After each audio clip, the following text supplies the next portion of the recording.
Sosial şəbəkələrdə Arzumun azadlığa çıxması ilə bağlı görüntülər yayılıb. Hadisə qısa zamanda geniş müzakirələrə səbəb olub və izləyicilər tərəfindən maraqla qarşılanıb. Arzumun azadlığa çıxmasından sonra ilk görüntülər diqqət çəkib. Hadisə ilə bağlı rəsmi qurumlar tərəfindən əlavə açıqlama veriləcəyi gözlənilir. Arzum, hamı səni salamlayır, Arzum. Hamı səni salamlayır. Nə deyə bilərdin izləyicilərə? Hamı səni salamlayır. Hamı nə deyə bilərdin izləyicilərə? Videonu çək mənə göndərərsən. Nə videodur? Canlı qoşma. Arzum, nə deyə bilərsin izləyicilərə, Arzum? Hər kəs təşəkkür edirəm. Hə? Raul, mən video çək göndərərsən. Arzumu çək, Raul, arzumu çək mənə göndərərsən. Təəssüratları bir neçə gündür bax orada bir cəza çəkdi. Kimlərə təşəkkürüm var? Ya övladların üçün, övladların danışarsan, azadlıq hissi başqa hissə, Arzu. Allah ailədir, can sağlığı versin, səbir versin. Siz də azadlığınız əbədi olsun. İnşallah məhkəmədə sevinən tərəfsiz olarsınız. Arzum, və ilk xəbəri biz verdik, əziz izləyicilərim. Arzumla. Baxın. Arzum, izləyicilər səni hamı salamlayır. Bəli, ilk xəbər bizdəndir. İlk xəbəri mən verdim, dostlar. Raul, telefonu götür mənim telefonumu.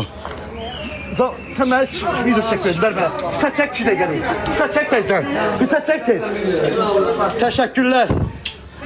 Baxın dostlar, dedim sizə. Sağ olun, izləyicilər. Eşq olsun hamınıza. Eşq olsun.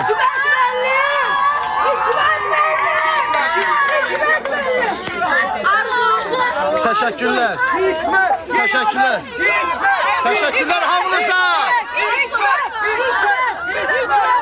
Raul. Bir dakika keçin. Raul.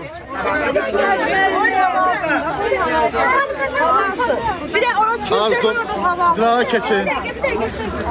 İlk xəbər paylaşdı. Təşəkkürlər hamıya. Mən çəksə.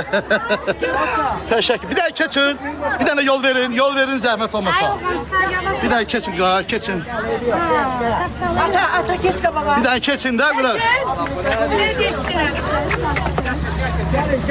Arzu xanımın xalı pisləşib. Təşəkkürlər. Oradan da məhkəmə obyektiv keçirildi, ədalətli keçirildi. Hər kəsə təşəkkürlər. Bəli, demişdim sizə əziz izləyicilərim.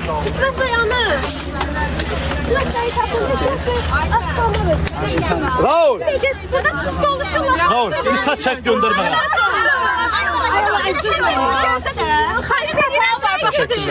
Keçin, insan narahatı, keçin zəhmət olmasa. Ən yaxşı bəlkə maşına mindir görün, sağ olsun. Arzuxanım, getmək istəyir ha? Maşına. Biz səninləyik. Maşından. Haqlısan. Bura. Elə şeylər danışın, xanım. Xanım, elə şeylər danışmayın. Arzu. Öz bağlına mı?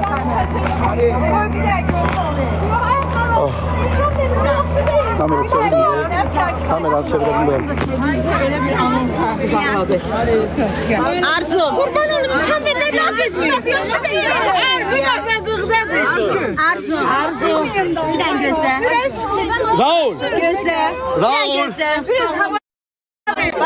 Arzu. Raul.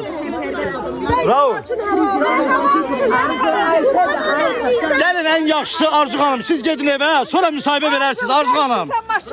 Maşınla minin. Gəlin, maşın var burada. Gəlin aşağı xanım, Arzu xanım. Maşın var da burada. Arzu xanım, gəlin bu tərəfə, Arzu xanım.